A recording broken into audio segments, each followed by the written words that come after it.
गेल्या 5-6 दिवसापासून महाराष्ट्रात एक मुद्दा जास्त गाजतोय. संगमनेरमध्ये घुलेवाडीच्या एका कीर्तनामध्ये एक छोटासा संघर्ष झाला. तो संघर्ष झाला की घडवून आणला याच्यावर आता ही चर्चा सुरू आहे महाराष्ट्रामध्ये. त्याच्यातनं धर्मनिरपेक्ष आणि धर्मवादी असे दोन टोकं एकमेकाला भिडत आहेत. आता नेमका हा प्रकार काय होता की संग्राम बापू भंडारे नावाचा एक कीर्तनकार घुलेवाडीमध्ये कीर्तन करतो. त्या कीर्तनामध्ये धर्मसमभाव हा धादांत खोटा आहे असं एक तो वक्तव्य करतो. त्या वक्तव्यावरनं एक स्थानिक श्रोता जो असतो घुलेवाडी त्या कीर्तनात ऐकण्यासाठी आलेला, तो महाराजांना म्हणतो, महाराज अभंगावरती या, अभंगावरती या, बाकी बोलू नका. त्या प्रश्न विचारण्याचा त्या कीर्तनकारांना राग येतो आणि त्यातून कीर्तनकार त्यांना सायको म्हणतो. तिथून पुढे काहीतरी गोंधळ सुरू होतो आणि त्या गोंधळानंतर महाराज आपल्या स्टेजवर उभे असतात आणि बाकीची जी महाराजांची समर्थक मंडळी आहे ती त्याच्या अंगावर धावून जातात. असं हे घडल्यानंतर त्याचा, ज्याला आपण पराचा कावळा म्हणतो, तसा करण्याचा प्रयत्न संगमनेरमध्ये झाला. त्याच्यानंतर काही संघटनांनी स्थानिक नेतृत्वावरती शिंतोडे उडवून स्थानिक नेतृत्वाच्या विरोधात एक मोर्चा काढला की हिंदू धर्माला बदनाम करण्यासाठी हिंदू धर्माचे जे कीर्तनकार आहेत त्यांचे कीर्तनं बंद पाडण्याचा प्रयत्न संगमनेरमधील काही मंडळी करत आहेत. त्याच्यानंतर महाराष्ट्रामध्ये हा मुद्दा जास्त विकोपाला गेला आणि धर्मनिरपेक्ष पुरोगामी विरुद्ध प्रतिगामी असा एक संघर्ष उभा राहतो की काय, असा एक प्रवाद सुरू झाला. त्याच्यातून एक गोष्ट लक्षात आली की काही मंडळी जाणीवपूर्वक या महाराष्ट्रामध्ये धार्मिक सलोखा किंवा सामाजिक सलोखा बिघडवण्याचा प्रयत्न करत आहेत. तर हा प्रयत्न कधीपासून सुरू आहे, का झालं, हा अनेक संशोधनाचा मुद्दा आहे. त्याच्यावरती एक वेगळा एपिसोड होऊ शकतो. मात्र हा संग्राम भंडारे यांनी संगमनेरच्या काँग्रेस कार्यकर्त्यांना बदनाम करण्याचा प्रयत्न केला. गेले अनेक वर्ष संगमनेरचं वातावरण शांत ठेवण्याचा प्रयत्न करणारे बाळासाहेब थोरात यांना या प्रकरणात गोवून ते संगमनेरमध्ये हिंदू धर्माला बदनाम करतात किंवा हिंदू धर्माच्या विरोधात कारवाया करतात असे आरोप झाले. हे आरोप खोडून काढताना निघालेल्या शांती मोर्चात या कीर्तनकारांचा जो खोटारडेपणा आहे तो उघड करण्याचा प्रयत्न केला. काही व्हिडिओ दाखवले गेले. त्या व्हिडिओमध्ये स्पष्टपणे जी कथित गाडी जी आहे महाराजांची, ती गाडी फोडल्याचा जो आरोप होता तो आरोप धादांत खोटा ठरला.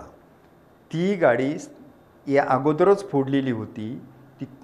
त्याचे जे फुटेज आहे ते शांती मोर्चामध्ये दाखवले गेले आणि त्यानंतर या प्रकरणावरून हिंदुत्ववादी मंडळींनी किंवा महाराजांच्या समर्थकांनी जो गुन्हा दाखल केला होता संगमनेर पोलीस स्थानकामध्ये, त्या गुन्ह्याचा तपास करताना सुद्धा हे लक्षात आलं की तो जो गुन्हा आहे किंवा महाराज जे सांगतात ते धादांत खोटं आहे.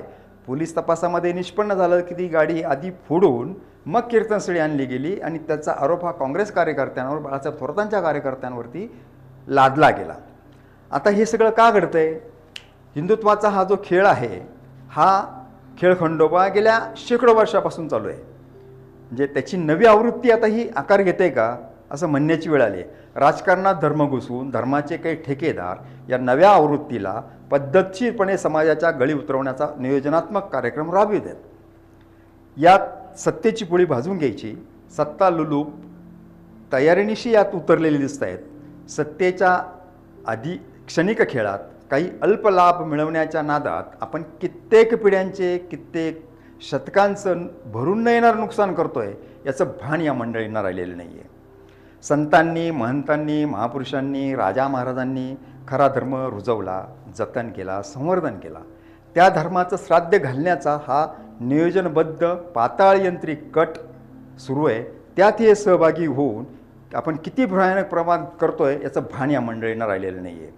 सध्या अतिवेगाने ही मंडळी सक्रिय झाली आहे. अर्थात खऱ्या वास्तविक धर्मापासून शेकडो सूर्यमैल दूर असलेला धर्म समाजाच्या माथी मारायचा, हिंदुत्वाचा मिथ्या कार्यक्रम राबवायचे, त्यातून हे कीर्तनकार असा प्रचार करतात आणि त्याच्यातून ह्या गोष्टी घडतायत असे लक्षात येते. भक्तीच्या रंगमंचावरून सत्ता मिळवायची धडपड सुरू आहे. धर्म, देव, संत, परंपरा सगळ्यांचा वापर फक्त मतपेटीसाठी केला जातो आहे. खऱ्या हिंदू धर्माचा प्रचार आणि प्रसार करण्यासाठी संत परंपरेचे योगदान अमूल्य आहे. त्याच संत परंपरेचा पाईक वारकरी पंथांचा आत्मा म्हणजे ज्ञानोबा तुकाराम कथित हिंदुत्वाचा घोष करणाऱ्या ढोंगी मंडळींनी या संत परंपरेला कधीही धर्मप्रचारक किंवा धर्मरक्षक म्हणून सन्मान दिल्याचे दिसत नाही. ही गोष्ट या कथित ढोंगी राजकीय धर्मवाद्यांच्या समूहाला बळी पडलेल्या विद्यमान संत परंपरेतील कीर्तनकारांनी लक्षात घ्यायला हवी. संत महिमा सांगून धर्मप्रचार केला तर खरा धर्म सांगावा लागेल आणि खरा धर्म सांगितला तर सत्तेसाठी छल कपट करता येणार नाही ही भीती या मंडळींच्या मनात कायम आहे. लोकभावनांशी खेळता यावं म्हणून राजकीय राम उभा केला. पंढरीच्या वारीत भक्तिभावाचा जयघोष व्हायला हवा तिथे भोंदूंनी घोषणाबाजीची जत्रा भरवली.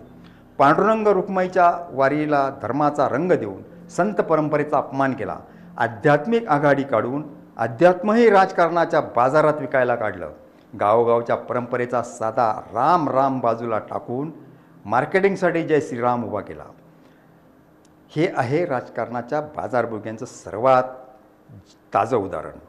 आज वारकरी उठतोय, बहुजन जागतोय, कारण भक्तांना कळलंय कीर्तनकाराच्या तोंडून आलेला जयघोष हा संतांचा असतो, राजकारणाचा नाही. संतांचा मार्ग धर्मनिरपेक्ष भक्तीचा, करुणेचा, धर्मढोंग्यांचा मार्ग फसवणुकीचा आणि द्वेषाचा, मतपेटीचा आहे. एक साधा पण थेट प्रश्न प्रत्येक हिंदू भक्ताने विचारावा. याच्यात ज्ञानोबा तुकारामांच्या तसबरी पाहिल्यात का कधी? त्यांच्या कार्यालयात नाही पाहिला ना. हिंदू धर्म वाचवायचा असेल तर पहिली लढाई बेगडे हिंदुत्वाशी छेडावी लागेल. संतांचा धर्म हा भक्तीचा आहे आणि या मंडळींचा धर्म हा भोंदूपणाचा आहे. आता वारकरी संप्रदायानेच अशा राजकीय अजेंडा घेऊन समाजाची दिशाभूल करणाऱ्या, प्रबोधन करू पाहणाऱ्या भोंदूंना संत समजायचं की नाही? त्यांचा मुखवटा फाडून खऱ्या हिंदू धर्मावर आक्रमण करू पाहणाऱ्या भोंदू हिंदुत्वाची घुसखोरी रोखायची की नाही? ज्ञानेश्वर माऊलीपासून तुकोबांपर्यंत संत वाङ्मयाचा गाभा हा समता, करुणा, भक्ती आणि अन्यायाविरुद्ध उभं राहणं हाच आहे. त्या संतांचा जयघोष डावलून राजकीय नारा वारीत घुसवला. पांडुरंगांच्या पंढरीकडे नेणाऱ्या वारीत भक्तिभावाने ज्ञानोबा तुकाराम घुमायला हवा. घोषणाबाजीचे राजकारण नाही. वारकरी संप्रदायाचं वैशिष्ट्य त्याची निर्भेळ आध्यात्मिकता, संतांच्या अभंगात, ओव्यात, भरोडात जी समता व सामंजस्य मशाल आहे, वारकऱ्यांना तोच खरा श्वास आहे. त्या परंपरेतून हिंदू सुरक्षित राहणार आहे. हिंदू धर्म हा संतांच्या अध्यात्मावर उभा आहे, बेगडे हिंदुत्वावर नाही. त्यामुळे हिंदू धर्म वाचवायचा असेल तर तो भोंदू प्रचारकांच्या पकडीतून वाचवणं हाच आजच्या वारकऱ्यांचा, बहुजनांचा आणि सर्व भक्तजनांचा खरा धर्म रक्षणाचा संकल्प असायला हवा. जय.